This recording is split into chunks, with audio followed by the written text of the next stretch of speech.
Ryan Frederick, CEO of Smart Living 360 and Nexus Insights Fellow. Smart Living 360 is a strategy consulting firm with a national client base. I'm also a recent author of Right Place, Right Time, the ultimate guide to choosing a home for the second half of life, a consumer guide to understand the significance of place and living a longer life. Been in the field of housing and longevity for about 15 years as a private equity investor, as a senior executive at one of the largest senior housing companies, as a real estate developer, a board member, and strategy consultant. One of the things about place is that people underappreciate its significance in your health and well-being. Based on the research, if you care enough to eat well and be active, place should be just as significant in your set of choices around and planning for healthy aging. About 30% of longevity is linked to genetics. Otherwise, it's a function of lifestyle and your physical environment. So the good news is, as we get older now, we have a lot of control over what that experience, the quality of life is for us. And place has a really significant role because it helps us both directly and indirectly in our well-being. The right place helps us have greater purpose. It helps us be socially connected, helps us be physically active.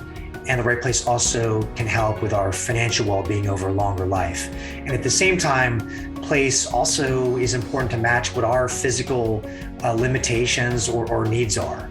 And so place, as it should be broadly defined, it's not just our physical place, our four walls, it's our neighborhood, it's our metropolitan area, it's our region of the country, it's the state of the country, even what country you're in. So place has a really dominant role, much more than people realize, in our health and well-being, really at any age, but particularly as we get older.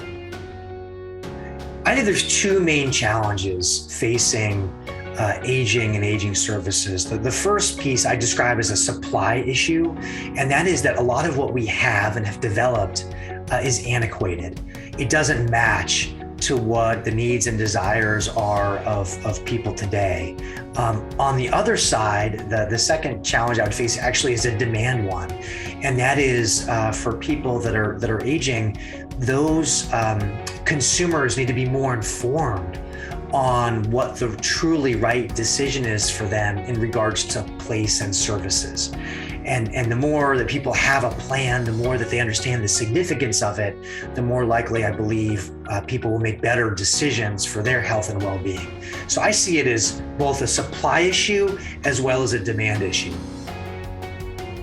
As I think about how to resolve these challenges, if I were to wave a magic wand, in particular, I would have more of the housing options that we create, have more of them be intergenerational. So people of all ages have the opportunity to interact. It's shown through research that that's good for both old and young.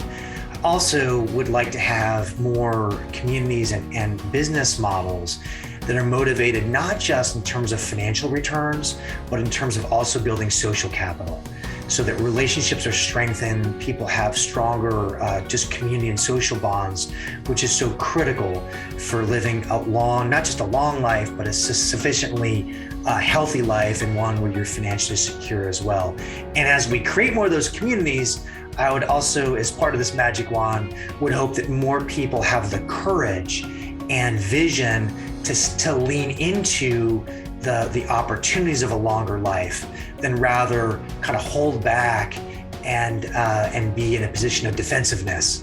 I think there's enormous opportunity that longevity has for us individually and for our society. I'd love for more people to lean in to what that opportunity presents.